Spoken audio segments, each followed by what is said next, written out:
dhugaan ilmoo rabbiitiin dhugeeffannaa oromtichaati. Kanaafis dhugaaf qeen abbaan toltiin awwaala dharaa gadi fageessee dhugaaf gaaraa olitti iddoo guddaa kennaafi. Jiruuf jireenya isaa keessattis tooftaalee dhugaa baddeettiin barbaade karra isiitti ittiin deebisu qaba. Isaan keessaa muraasuma yoo kaafne dhukaa lukee kottu dhufee jaarsummaa qaalluu fi bokkuun isaan hangafaati. Dhalli namaa saamicha garagaraa walirratti raawwataas ga'eera. Addas karaaf tooftaan isaa jijjiiramu malee saamichi numa jira.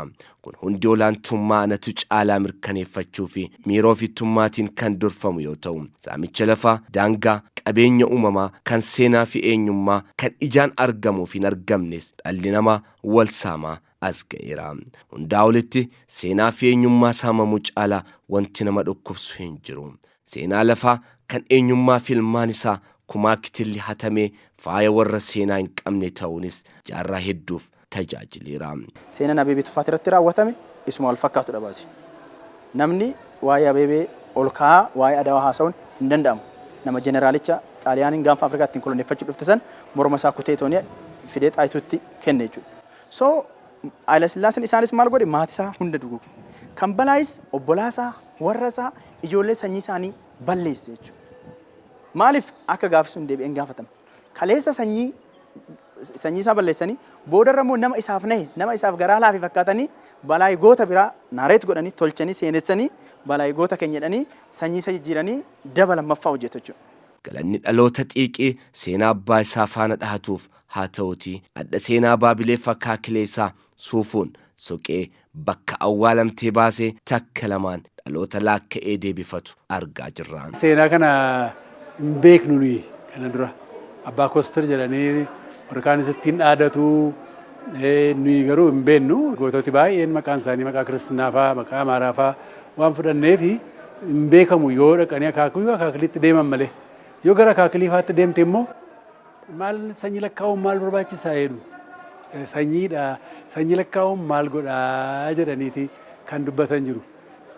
Haa ta'u iyyuu malee inni Biniyaam kana barreessee yeroo kana natti himu egaa kana natti himtee kitaabaan baasi seenaa isaanii jedheen. Kitaaba isaanii seenaadhaan baasi. Ilaa kuni hojii guddaadha. Seenaan isaanii kun dhokotee hafuu hin qabu eenyummaan isaanii. Maaliif biyyattii kanaafi kan wareegama baasan goototi eenyummaan sabummaa isaanii beekamuu qaba. Maaliif biyyaaf kan wareegaman biyyaaf qooda olaanaa kan raawwatan seenaa isaanii dhugaa kaa'uu qabda jedheen gorsa kenneefi haati Biniyaam intala Yeshaashorq Balaayii Zallaqaadha. Baay'ee dhiyoodha. Eessumoonni isaa jiru, wasiilanni isaa jiru. Isaanirraa seenaa walitti qabatedha kun. Seenaa akaakilii isaa isa dhugaa walitti qabatee barreessee. Faayyi ergisaa gala fokkisaa akkuma jedhamu gaafa dhugaan yeroo eegdee abbaatti galtu seenaa kootiin himatte gaafa keetiin galchitu mammaaksa bishaan mixiin waraabdeen qamaleen nafa dhiqatti yeroo ijaan agartu seenaan goota kanaa dhugaa seenaa darbee hunda haa dubbatu si jechisiisa.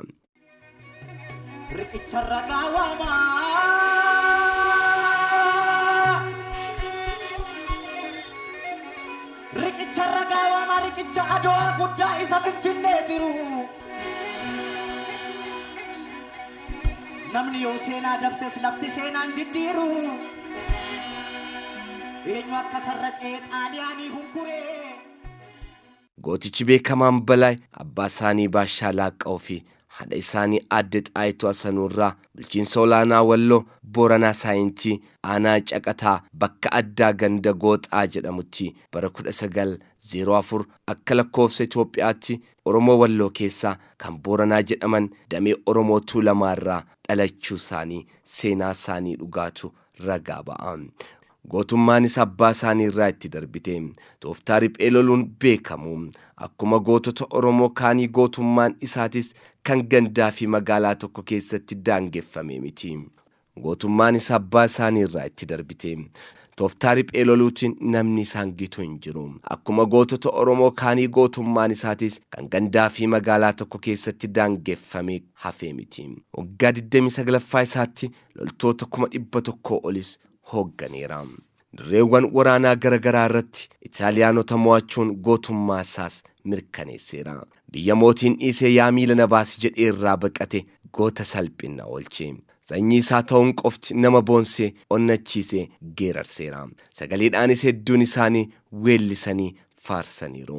Indeganaa goobazii walladaan wayii hagaruu Itoophiyaa libbuu kabalaayii jechuun gootummaa isaa ibsuuf jecha barbaaduun qormaata weellistootaa yookaan sirbitootaati. አስጨናቂ ነው የባንዳረኛ ወይ አያስቀምጥ ወይ አያስተኛ ብቻውን ሆኖ ኮስትር ሲያሽካካ ወንዱን አገር ማን ነው የሚነካ ዲር ጀደሜፍ ስርባን ከን ዌልፈሜፍ ጎትቻ በላይ ዘለቃ ወረ ሁንዴ ቂልጦቲ ጆሌን በላይ ጅርቱ በላይ ዘለቃ ጅርቱ ዘለቃ ቂልጡ ጅርቱ ቲና ጎቱማ ሳቲንስ ደቤሳፍ ከኮምስ ጎታ ፎኔቴ አዳንተነስ ittiin dhaadatamaa inni madaalli jaalalli biyyaa ittiin ibsamu alaabaa biyyaa jaallatu jalatti hada qaancaa wadaroo sumniitiin fannifameera ጠላት ባባረረ ለአገር በታመነ የበላይ ሽልማት ገመድ ብቻ ሆነ ጋፊ ጉዶ ኡመተ ኢትዮጵያ ትሬ ጀቹን badhaasa gootummaa isaatiif Itoophiyaatti kennaa gatii jabaa albuuda qaalii ሜዳሊያ ጎቱማ ቶንታኔ ወደሮ ፎኒፍ ልቡ ጎታ ገርገርፎቴ ሞርማት ኬቴም ርቅቸረጋዋማ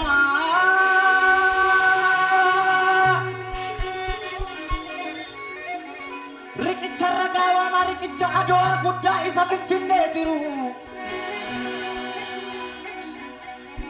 ነምን ዮሴና ደብሰስ ለፍት ሴናን ጅዲሩ Eenyu akka sarracee xaaliyaanii hunkuree. Balaay Zallaqaan nama onnifataa ta'e onnee jaalala biyyummaa nama qabu yeroo sanitti maayirra biyyittiin maal goote kan jedhu sun gaafii biraa akkuma ta'etti jiru garuu nama onnee isa guutuudhaan jaalala biyyummaa nama qabu nama baay'ee biyya isaa maatii isaa warra isaa jaalatu jechuudha. Namni tokko dura of jaalata nama of jaalatutu saba ofii jaalata nama saba ofii jaalatutu biyya ofii jaalata jechuudha.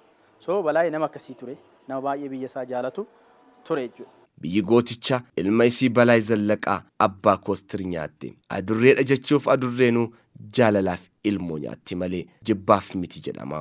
Kan Itoophiyaa kun garuu raajiidhuma addaati. Silaa yoo danda'an akkuma Balaay Zallaqaa goota ta'anii jiraatanii goota ta'anii du'u. Yoo hin taaneefis seenaa gootni ijaare gootumatu eegaa akkuma jedhamu seenaa dhugaa gootaa fi siidaa gootaa tiksuun dhalootaa dhalootatti akka darbu gochuunis gootummaadha.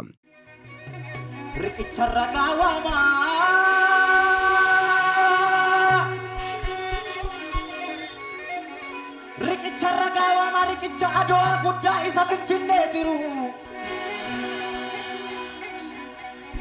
namni yoo seenaa dabses lafti seenaan jijjiiru eenyu akka sarracee xaaliyaanii hunkuree. Aariin xiiqii fi gaabbiin ijoollummaan Biiniyaam keessatti biqiltees saamicha seenaa fi eenyummaa seenessa dharaa waa'ee abaabileessaa gooticha Oromoo fi Itoophiyaa Balaay Zallaqaa Qilxuu abbaa koostir qorachuudhaan dhugaan hidda sanyii gooticha seenaa jireenya isaa fi gootummaa abbaa koostir kitaaba mata duree Balaay Zallaqaa warra hundee Qilxuu jedhuu fi fuula 200 ol qabu afaan Oromoo fi afaan Amaaraatiin barreessuun dubbiftootaaf gabaa irra oolcheera.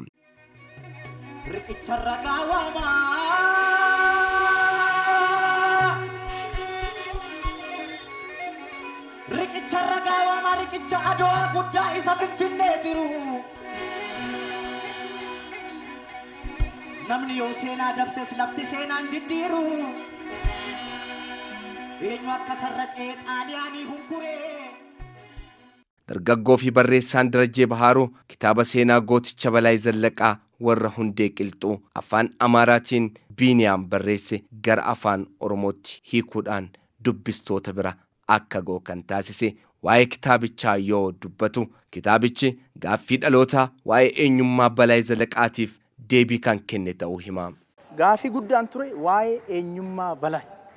Hundeen Balaay eenyu? Gosa kamirraayi? Gosa leencati moo? Gosa warra iyyuuti moo? Gosa warra lolaluuti? Kan jedhu kun waggoota 30-40 ol Itoophiyaa keessatti gaaffii ture baase. Namoonni beekan hin dubbatan waan hin dubbanneef walumaan beekna jechuudha. Namoonni dubbachuu danda'an immoo hin beekan ture. Lammaffaa seenaa tokko barreessuudhaaf yookaan bu'uuruma irraa hedduu beekuu barbaachisa yookaan immoo maatii ta'uu barbaachisa. Biiniyaam Balaayiif Abaabayyuu Arfaffaadha maatii isaaniiti jechuudha. So amma maatii san walakkaan isaanii gosa biraarraa kan dhalatan hin jiru. Eenyu cabsee hundee dhugaa kana galgala mana isaatti galchuu hin jedhu gaafii ture jechuudha. Ijoolleen Balaayi jirtu, Balaayi Zallaqaa jirtu, Zallaqaa Qilxuu jirtu. Seenaa akaakilii isaa isa dhugaa walitti qabatee barreessee kan inni barreessee isaan qofaaf tun ta'in namootni akka Balaayi Zallaqaa Itoophiyaadhaaf bilisummaa fi daangaa kabajamuu daangaa Itoophiyaatiif wareegama guddaa baasan beekamuu waan qabaniif innis bifa kanaan barreesseera. Egaa yeroo kitaabni seenaa jireenyaa barreeffamu seera barreeffamaa keessatti seera ogbarruu keessattis maaltu ta'a iddoo dhalootaa sanyii sabummaa isaanii iddootti dhalatan iddootti guddatan kan keessa darban muuxannoo jireenya isaanii bu'aa bahii jireenya isaanii keessa darban firoota isaanii namoota akkamiiti hawaasa keessatti iddoo akkamii qabu jechuudhaan seenaa sana barreessa. Bifa kanaan barreesse. Bifa kanaan barreeffame kitaabi kun. Ilma intala Balaayi Zallaqaa fi barreessaa kitaaba mata duree Balaayi Zallaqaa warra hundee qilxuu jedhu dubbistootaaf kan gumaache Biiniyaam Hayilemaariyaam yeroo waa'ee seenaan abaabilee isaa maatii keessatti dubbatamu dhagahaa kan guddate xinnummaattis waa'ee abaabilee isaa fi gootummaa jiruuf jireenya isaa qorachuu fi barreessuuf kan murteesse daa'imummaatti ta'uu nuuf kaasuudhaan qabiyyeen kitaaba isaas seenaa guutuu dhalootaa fi bu'aa bahii jireenya gootichaa haqa isaa waliin lafa kaa'uu dubbataam. አንድ ስለ ትውልድ ቀያቸው ስለ ትውልድ አካባቢያቸው ይናገራል። ሁለተኛ የሰሯቸው ጀብዶች ያደረጓቸው የውጊያ አውዶችን በተመለከተ እያንዳንዱን ይገልጻል። ያገኟቸውንም ድሎች ጨምሮ ያደረጓቸው የጦርነት አውድማዎችን ቦታዎችንም እዛ ላይ የተሳተፉ አርበኛ ስሞችንም በትክክል ይገልጻል። qabiyyeen kitaaba kanaa jalqaba irratti waa'ee iddoo dhalootaa isaanii sirritti bifa ibsuu danda'uun of keessatti hammatee jira. Lammaffaan gootummaa dirreewwan waraanaa garaagaraa irratti raawwate bal'inaan of keessatti kan hammateedha. Namootaa fi gootota hirmaatan sirnaan ibsuu danda'eera. Kan biroo waa'ee du'aatii isaanii fannifamuun ajjeefamuun olitti bal'inaan wanti ibsamee hin jiru. Kanaaf kitaaba kana keessatti sababa fannifamanii ajjeefamuu isaanii tilmaamaa fi seenessa sobaa dursee dubbatame qulqulleessuuf seenaa dhugaa qorannoo irratti hundaa'es kan of keessatti hammateedha. Wanti guddaa fi ijoon biroo waa'ee hidda dhalootaa isaanii ilaalchisee Balaayi eessa gaaffii jedhuuf deebii sirrii kenneera jedhu.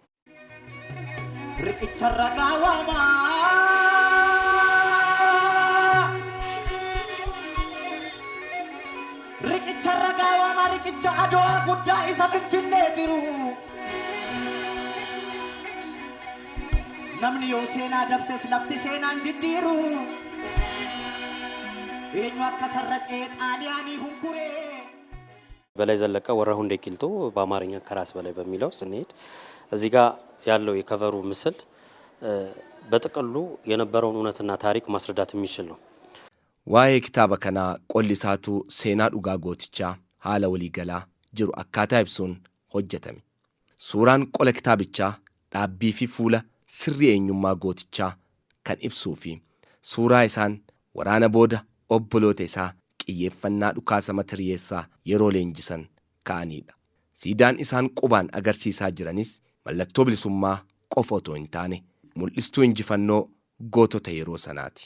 Icciitiin isaatis waggaa waggaan isaan yaadachuutiin olitti seenaa dhugaa siidaa kanaa hubachuun barbaachisaa waan ta'eef qola kitaabaa irratti maxxanfame. Funyoon qaaccaa irraa tolfamte kan gootaaf hin malle kan morma gootichaatti kaa'amte. ምንም ቢሆን በመሪነታቸው ያስመሰገቡት ድል መወደስ መከበር እንዲሁም ደግሞ ልዩ ልዩ የሆኑ መታሰቢያዎች ሊኖራቸው ሲገባ እንደ ሀገር ከጂ እንደ ወንጀለኛ ደግሞ በግፍ በስቅላት መሰቀል። barreessaa fi gaazexeessaa Isaayyaas Hordofaa kitaaba seenaa dhugaa gooticha Balaayi Zallaqaa Abbaa Koostir akka barraa'uuf ilma intala Balaayi Zallaqaa Biiniyaam Hayilamaariyaam jajjabeessaa turan keessaa nama tokko. Gooticha Balaayi Zallaqaa fi namoonni akka isaa kabajamuu daangaa biyyaatiif gatii guddaa baasuun dhiigaaf lafee isaaniitti kafalan beekamuu qabu jechuun qabiyyee fi adeemsi barreeffama seenaa gootichaa kitaabicha keessatti barraa'e seeraa fi ulaagaa hogbarruu kan guute ta'uu ibsuudhaan barreessaa kitaaba kanaa Biiniyaam galateeffataniiru. Namootni akka Balaayi Zallaqaa Itoophiyaadhaaf bilisummaa fi daangaa kabajamuu daangaa Itoophiyaatiif wareegama guddaa baasan beekamuu waan qabaniif innis bifa kanaan barreesseera. Egaa yeroo kitaabni seenaa jireenyaa barreeffamu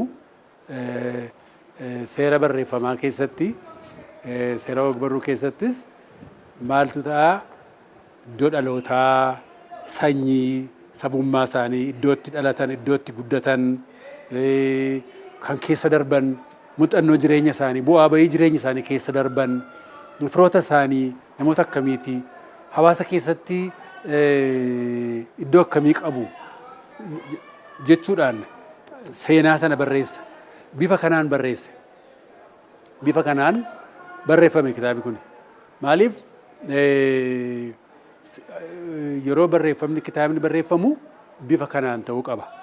Amma Biiniyaam bifa kanaan barreesse.